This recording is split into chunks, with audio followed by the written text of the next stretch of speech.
بسم اللہ الرحمن الرحیم۔ السلام علیکم ورحمۃ اللہ۔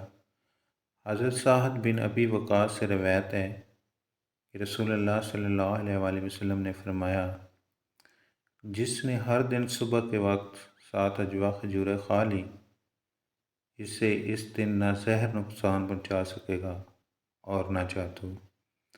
یہ صحیح بخاری شریف کی حدیث مبارکہ ہے، اور آپ سے بھی گزارش ہے کہ آپ صلی اللہ علیہ وسلم کی بتائی ہوئی باتوں پہ عمل کریں۔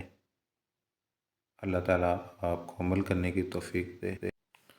نبی کریم صلی اللہ علیہ وآلہ وسلم نے فرمایا، رشک کے قابل تو 2 ہی آدمی ہیں، ایک وہ آدمی جسے اللہ نے قرآن دیا اور وہ اس کی تلاوت رات دن کرتا رہا، اور دوسرا وہ آدمی جسے اللہ نے مال دیا اور وہ اسے رات دن صدقہ خیرات کر کے خرچ کرتا رہا۔